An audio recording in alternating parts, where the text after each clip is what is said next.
이번 주 화요일 1월 14일이 어떤 날이었는지 아십니까? 38년 전 1987년 박종철 열사가 군부 독재의 물고문으로 사망한 비극적인 날입니다. 박종철 열사는 앞에 앉아 계신 김민전 의원님과 서울대학교 84학번 동기입니다. 김민전 의원님은 1980년대 엄혹하고 잔인한 군부 독재 시절에 대학교를 다닌 분으로서 과연 백골단을 몰랐을까요? 백골단은 사복을 입고 바로 이 하얀 헬멧을 쓰고 시위대를 무자비하게 구타하고 체포했던 국가폭력의 상징이었습니다. 대학생 강경대 김기정이 백골단에 맞아 숨졌고 수많은 이들이 폭력에 희생되었습니다.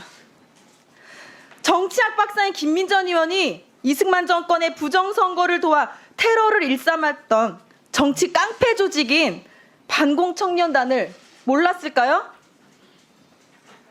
김민전 의원은 민의의 전당인 국회에 그들을 끌어들여 기자회견까지 해놓고 소속당인 국민의힘에서 선을 긋자 어떤 단체인지 몰랐다며 기자회견을 철회한다며 발뺌을 하고 민주당 프락치에게 이용당했다는 말도 안 되는 변명과 남탓까지 했습니다.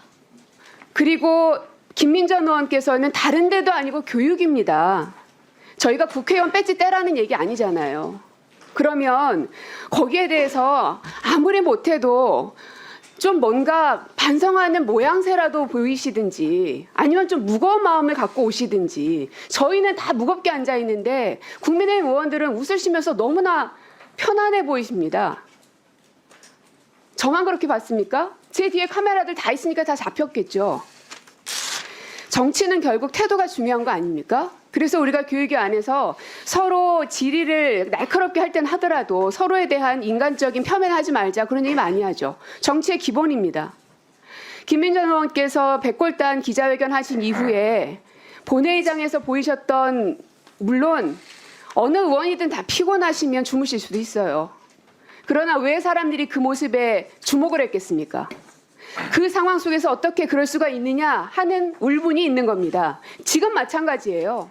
아까 제일 먼저 김문수 의원께서 사진까지 보여주면서 얘기하셨을 때 저는 김민전 의원님께서 올 게 왔구나 하는 생각까지 하시면서도 되게 겸허하게 받아들이실 줄 알았어요. 그런데 그때 표정이 어떠셨냐면 웃으시면서 팔짱 끼고 계시면서 무슨 생각을 하시고 계셨나 하는 생각이 드는 겁니다. 네, 1월 9일 1시에 제가 기자회견을 주선했습니다. 그 전날 일군의 청년들로부터 이 공수처의 수사의 부당성, 그리고 헌법재판소에서 내란을 빼겠다라고 하는 것도 이것도 부당하다 등에 대해서 기자회견을 하겠으니 주선해달라라고 하는 것을 의원실로부터 받았습니다. 그리고 기자회견문을 받습니다. 그 기자회견문은 그야말로 저는 정당하다라고 생각을 했습니다. 그래서 제가 주선하겠다라고 얘기를 했고 1월 9일 1시쯤에 기자회견 하는 장에 갔을 때 그들의 이름이 반공 청년단이라고 하는 것을 들었습니다. 그래서 제가 그렇게 소개를 했습니다. 그리고 기자회견문은 저한테 보내온 문과 동일한 문을 읽었습니다. 그리고 난 이후에 말을 덧붙인 게 반공 청년단 밑에 백골단이라고 하는 조직이 있다 라는 얘기를 했고, 그때 저는 처음으로 그 얘기를 들었습니다. 그러나 마음속에 이게 뭔가 조금 찜찜하다라고 하는 걸 순간적으로 생각을 했습니다. 그래서 지금 이게 제대로 된 것인가라고 하는 의문이 있었고, 그러던 차에 많은 청년들로부터 문자가 왔습니다.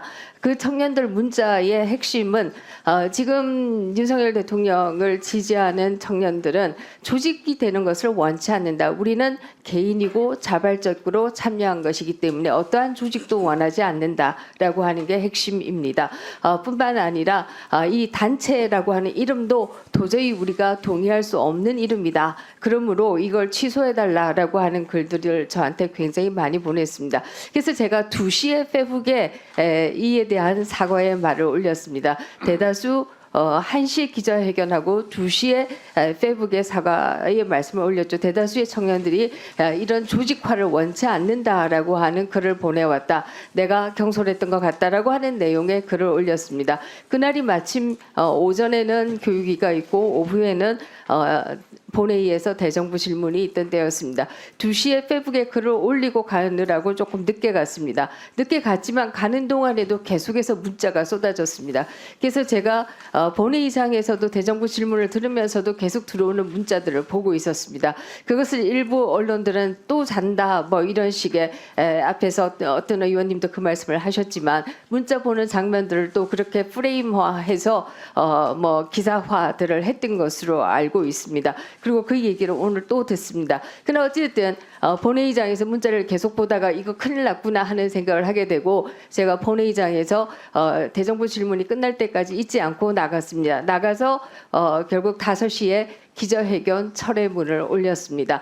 그 과정에서 여야 의원 누구도 저한테 어떤 얘기를 한 바 없습니다. 여당 의원님들도 연락 온 바가 없고 야당 의원님들도 연락 온 바가 없습니다. 제가 그들의 기자회견을 주선한 것도 뭐 제가 주선한 것이 아니라 기자회견을 하겠다라고 주선해달라고 하는 것에 대해서 응한 것도 청년들의 목소리가 들려지는 것을 원했기 때문에 했던 것이고 지금 그것을 사과 글을 올리고 다시 기자회견 철회문을 올리는 과정도 다수의 청년들이 그들이 우리의 뜻과 부합하지 않는다라고 하는 글들을 보내와서 사과문과 더불어서 기자회견 철회문을 올린 것이다. 이렇게 얘기 드릴 수가 있습니다.